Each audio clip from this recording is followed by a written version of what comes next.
بالکل آپ کی بات درست ہے. ہماری حکومت نے جو اپنا مالی خسارہ ہے اس کو ختم کرنے میں یا پر کرنے میں بہت زیادہ سہارا لیا ہے قرض کا، اور یہ مہنگائی کے اوپر ایک بہت بڑا اثر رکھتا ہے اور باقی معیشت کو بھی وہ ایک منفی اثر رکھتا ہے، کیونکہ وہی پیسے جو پرائیویٹ سیکٹر نے صنعت کاری پہ یا زراعت پہ یا کسی اور شعبے میں اسمال اینڈ میڈیم انٹرپرائز ہے یا سروس سیکٹر ہے اس پہ خرچ کرنا تھا، وہ سارا کا سارا حکومت لے گئی ہے. اس کو اکنامکس میں کہتے ہیں کراؤڈنگ آؤٹ. تو پاکستان میں کراؤڈنگ آؤٹ خاصی ہے، ابھی تک 100% نہیں ہوئی ہے، لیکن وہ بھی جیسے معاملات چل رہے ہیں شاید ہو پائے گی، کیونکہ اس وقت تک جو حکومت پاکستان قرضہ لے چکی ہے جس کا آپ ذکر کر رہے ہیں اپنا مالی خسارہ پورا کرنے میں سال در سال، اب آ کے وہ تمام پاکستان کے جو کمرشل بینکس میں جتنا پاکستانیوں کا ڈپازٹ بیس ہے وہ سارا کا سارا حکومت لے گئی ہے.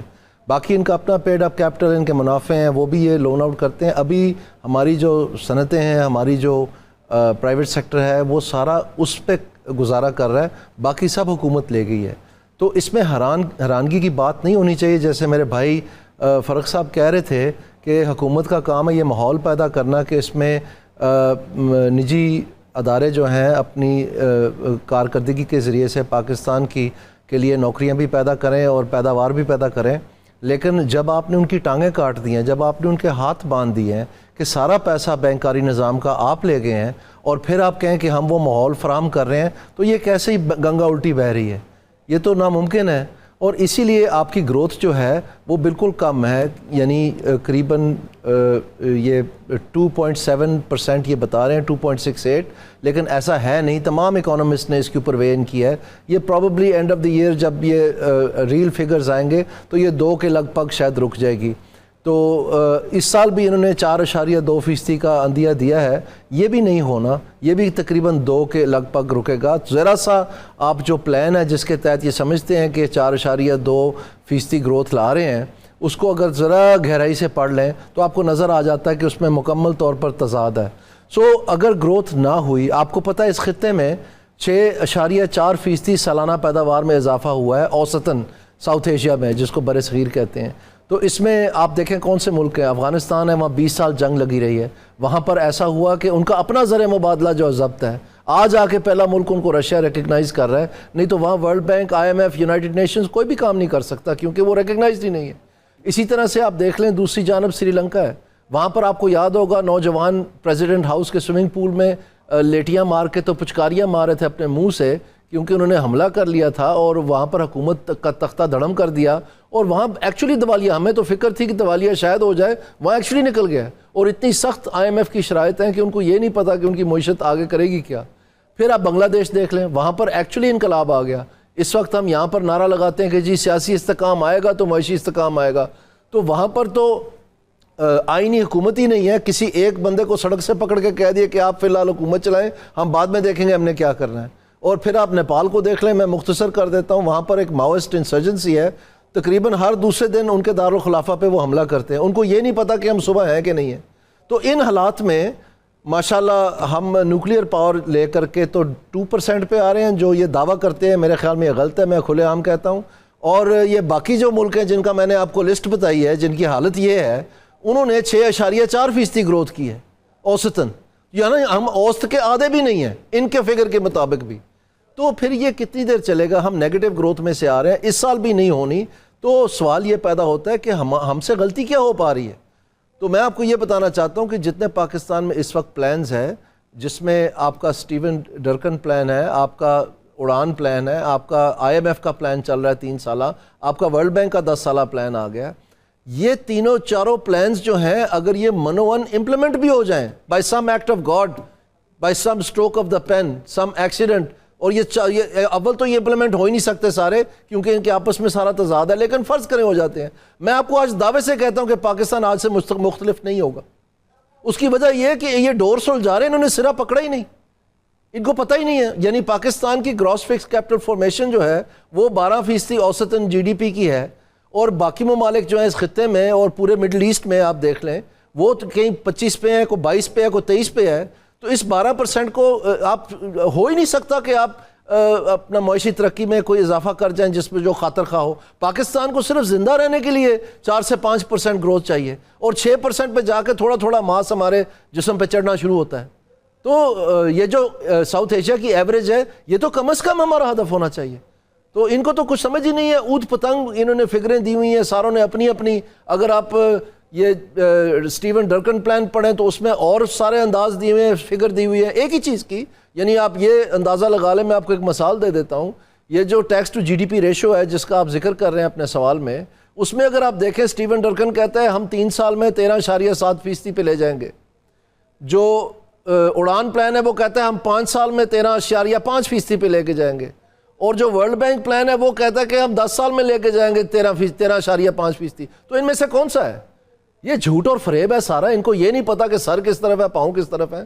اندھیرے میں یہ چھریاں مار رہے ہیں, اسٹیبنگ ان دا ڈارک. ان کو کچھ پتا نہیں ہے. اور اسی لیے آپ کی گروتھ جو ہے, پرائیویٹ سیکٹر تو یہ تماشا دیکھ رہی ہے, وہ تو فینس سٹنگ کر رہی ہیں. ایک طرف ان کو تھپکی دے رہے ہیں کہ آپ فکر نہ کریں, یہ اورنگزیب صاحب گیس ہو گئے, ابھی ہم نے G2G کر کے $20 بلین کسی اچھے ملک سے, دوست ملک سے لے لینا ہے اور یہ IMF کو چلتا کرنا ہے اور آپ معمول پہ چلائیں کام اپنا. کوئی یہ ٹیرف ریشنلائزیشن اور یہ جو ساری باتیں DNA بدلنا ہم نے کوئی نہیں کرنا. دوسری طرف اورنگزیب صاحب ہیں, وہ کہتے ہیں کہ پاکستان کا DNA میں نے بدل کے چھوڑنا ہے, یہ سارا کچھ جو ہے نئے سرے سے کرنا ہے. تو اگر آپ پرائیویٹ سیکٹر ہیں تو آپ تو یہ تماشا دیکھ رہے ہیں, تو وہ فینس سٹنگ کر رہے ہیں. آپ کی گروتھ 2% ہے تو آپ لگے رہے. اب فیصلہ کس نے کرنا ہے؟ یہ فیصلہ تو شہباز صاحب نے کرنا ہے. وہ کیوں نہیں کر رہے؟ وہ ان کو کرنا پڑے گا. یہ میرے بھائی فرق سلیم صاحب یہاں پر بیٹھے ہیں, یہ خود اس 2 ٹاسک فورسوں کے ممبر رہے ہیں, مجھے ذاتی علم ہے اس بات کا. اور یہ اس ٹاسک فورس نمبر 1 بنی, اس کی رپورٹ آئی, پھر دوسری ٹاسک فورس بنا دی, اس کی رپورٹ آئی, پھر بھی نہیں رضامند ہوئے. پھر اسٹیون ڈرکن صاحب کو آکسفورڈ سے منگوایا کہ آپ بتائیں اس میں کیا ہے. پھر انہوں نے بتایا کہ جی بالکل صحیح ہے. پھر 14 اگست کو اناؤنس ہونا تھا, پھر انہوں نے کہا نہیں یار کو بھیج دیں, وہ بھی ریویو کر لیں. یعنی یہ فیصلہ کر ہی نہیں پاتے. تو پھر کیا ہونا ہے یہاں پر؟ باقی ان کو جہاں زبردستی ہوتا ہے, IMF کا ڈیڈ لائن ہے, وہاں یہ سائن کر لیتے ہیں. ٹھیک ہے, میں آگے چل کے بات کرتا ہوں. میں ذرا فاروق سلیم اس پہ کوئی کمنٹس کرنا چاہیں تو کریں, لیکن سر یہ بھی بتائیے BR کی اصلاحات کا کیا ہوا, پرائیویٹائزیشن کا کیا ہوا, اور یہ جو کہا جا رہا ہے ڈیجیٹل ٹرانزیکشنز, کہتے ہیں کہ جی معیشت کو اب ڈاکومنٹڈ کرنے جا رہے ہیں, تو یہ حکومت کا بہت اچھا اقدام ہے سر. جی میں سمجھتا ہوں کہ ڈیجیٹلائزیشن کوئی نئی بات نہیں ہے. آج سے کوئی تقریباً 20 برس پہلے ایک ٹارپ پروگرام کے نام سے ورلڈ بینک نے $400 ملین خرچے تھے, اور اس میں انہوں نے ایک پرال بنایا تھا FBR میں, ایک نجی کمپنی تھی FBR کی جو کہ کمپیوٹرائزیشن کرنی تھی. تو ان کو 20-23 برس ہو گئے ہیں. یہ جو پوائنٹ آف سیل ہے, یہ جو ٹریک اینڈ ٹریس ہے, یہ بھی سارے ڈیجیٹل انیشیٹیوز ہیں. یہ کیا ہیں؟ اور اس وقت ہی ہمیں پڑھایا جاتا تھا کہ جی ہم یہ ٹرائنگولیشن کر کے جتنی ایئر ٹکٹیں ہیں, جتنی یہ کریڈٹ کارڈ کا استعمال ہے, جتنا لوگوں نے مختلف بینکاری کے ذریعے استعمال کیا ہے, تو وہ ہم ڈھونڈ لیں گے اور ان کو ہم نوٹسز بھیجیں گے اور ٹیکس نیٹ بڑھ جائے گا. یہ 20 سال پرانی کہانی ہے. تو یہ ہم دوبارہ سن رہے ہیں اب. اس کا مطلب یہ ہے کہ انہوں نے کچھ بھی نہیں کرنا. پاکستان کے علاوہ دنیا میں ایسے ممالک ہیں, میں آپ کو 1-2 کا نام بتا دیتا ہوں. اس میں ٹرکی پیش ہے, اس میں ویتنام ہے, اس میں سری لنکا ہے, ہمارے ادھر پڑوس میں ہی, جنہوں نے اپنی اکانومیز ڈاکیومنٹ کی ہیں. یہ کوئی راکٹ سائنس نہیں ہے, یہ پولیٹیکل ول کی بات ہے. یہ بالکل ہو سکتا ہے. اور آپ دیکھ لیں پولیٹیکل ول ان کی نوعیت کیا ہے کہ ہمارے کان پک گئے سن کے کہ جی تاجر دوست ایپ, جی ایسا ہوگا, جی ویسا ہوگا. فائنلی کیا پتہ چلا کہ وہ تاجر دوست ایپ سارے کا سارا ہی گول کر دیا, وہ رہنے نہیں دیا. چھوڑے کہ اس کی امپلیمنٹیشن کو بہتر کرنے کے لیے اقدام کیے یا اس کے ریٹ میں کوئی کمی پیشی کی, وہ سارا لپیٹ کے فارغ ہی کر دیا.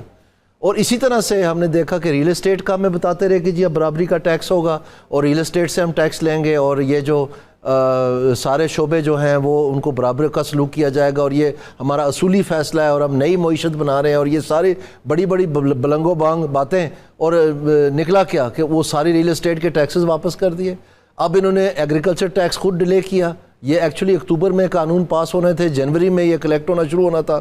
اب یہ کہہ رہے ہیں کہ ہم جولائی میں یہ جو ابھی 1 تاریخ سے کلیکٹ کرنا شروع کریں گے. تو بڑی اچھی بات ہے جی, آپ کریں, لیکن اگر اس طرح کرنا ہے جیسے آپ نے تاجر دوست ایپ کیا ہے یا جیسے آپ نے یہ ریل اسٹیٹ والا کیا ہے, تو پھر آپ کو اس کا بھی نتیجہ مل جائے گا. 1 اسٹیپ فارورڈ 2 اسٹیپس بیک. تو اگر یہی صورتحال ہے تو انہوں نے IMF کو کہہ کے تو 622 ارب روپے کا چھٹکارا حاصل کیا 622 ارب روپے کا ہدف کم کر دیا گیا سالانہ ریونیو کا. یہ جو مالی سال ابھی گزرا ہے, یہ کہہ کے کہ جی گروتھ نہیں ہوئی, چونکہ گروتھ نہیں ہوئی تو ہم پیسے جو ہے اکٹھے نہیں کر سکے.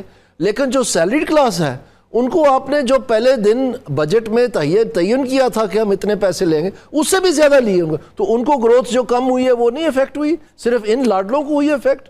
سو کہنے کا مقصد یہ کہ کچھ ایسے شعبے ہیں یا کچھ ایسے سیکٹرز ہیں جن کو انہوں نے باقاعدہ ذبح کر دی ہے. اس میں سب سے پیش جو ہے آپ کا ایگریکلچر سیکٹر ہے, جس میں کاشتکار کو انہوں نے ذبح کر دیا. اب یہ آگے ہیں جو انہوں نے طریقہ کار استعمال کیا ہے, میں آنے والے دنوں میں آپ کا کسی اور پروگرام میں اس تفصیل میں چلے جاؤں گا, لیکن تاجر دوست ایپ کی جگہ میں یہ کیا کر رہے ہیں وہ بھی ایک شاعری ہے, وہ سننے کے قابل ہے. آپ کے رونٹے نہ کھڑے ہو تو میرا نام بدل دیجئے گا کہ یہ کس طرح اسٹیٹ اس طرح سے اپنے سٹیزنز کے ساتھ ہینڈل کرتی ہے معاملات کو. یہ طریقہ کار ہے کہ مطلب رات کے اندھیرے میں جا کے آپ ڈھونڈ کے اکا دکا جو کمزور آپ کو نظر آئے تو اس کو آپ لپیٹ میں لے لیں, اور باقی جو طاقتور ہیں ان کو آپ چھوٹ دے دیں. مطلب اس سے بڑا لالیس اور اس سے بڑا اللیگل ایکشن جو ہے, ان بیلنسڈ ایکشن جو ہے. ایک طرف آپ اصول بتاتے ہیں کہ ہم سب کو برابر کریں گے, اور نہ صرف تمام شعبے بھی آپ برابر نہیں کرتے, بلکہ ہر شعبے کے اندر آپ اپنے فیورٹس کو پک اینڈ چوز کر کے ان کو جو ہے نا تیز دھار کی چھری کے ساتھ ذبح کر رہے ہیں. سو میں سمجھتا ہوں کہ یہ ان سے کچھ امید نہیں ہے فرینکلی سپیکنگ. اور یہ بہت جلد جو ان کا فیصلہ کیا گیا تھا نا کہ یہ کڑوا گھونٹ ہم بھر لیتے ہیں کہ یہ کاروباری ہیں, ان سے کوئی نہ کوئی طریقے آتے ہیں, ان کو گر آتے ہیں, ان کے بڑے تعلقات ہیں باہر, یہ لے آئیں گے کچھ نہ کچھ. یہ کم از کم اور کچھ نہیں, لاہور چیمبر کے یہ سارا خاندان اور جو ان کے رشتہ دار ہیں انکلوڈنگ ڈار صاحب, یہ میرے خیال میں 5 دفعہ لاہور چیمبر کے ہیڈ رہے ہیں. تو کم از کم لاہور چیمبر کو تو یہ انفلوئنس کر لیں گے کہ چلیں آپ ٹیکس دے دیں تھوڑا اور پاکستان میں انویسٹ کریں. کراچی چیمبر کو چھوڑ دیتے ہیں, اسلام آباد چیمبر کو چھوڑ دیتے ہیں, وہ بھی نہیں ہوا. ایک ٹکا جو ہے, ایک دھیلا, یہ 20 چکر لگائے ہیں ہر ملک کے, درجنوں ایم او یو لے آئے ہیں, ایک دھیلا پاکستان میں فورن ڈائریکٹ انویسٹمنٹ کا نہیں, بلکہ اس کا ریٹ جو ہے وہ کم ہو گیا. اور میں ٹی وی پہ کہتا رہا ہوں کہ یہ ہونا ہے. تو آپ دیکھیں اس کی کیا وجہ ہے. اس کی وجہ یہ ہے کہ یہ جس طرح کا سلوک کرتے ہیں پاکستان کے اندر, یہ اس میں کوئی گارنٹیز ہی نہیں ہے. یعنی جب یہ چاہتے ہیں یہ پروفٹ ریپیٹیشن بند کر دیتے ہیں اور کہتے ہیں ہم نے ڈالر. ابھی بھی آج بھی آرٹیکل آیا ہوا ہے ندیم الحق صاحب کا اور شاہد کاردار جو کہ سابقہ گورنر ہیں اسٹیٹ بینک کے اور سابقہ پائیڈ کے جو چانسلر ہیں, کہ یہ پھر سے ڈالر کے ساتھ وہ آرٹیفیشلی سپورٹ کر رہے ہیں.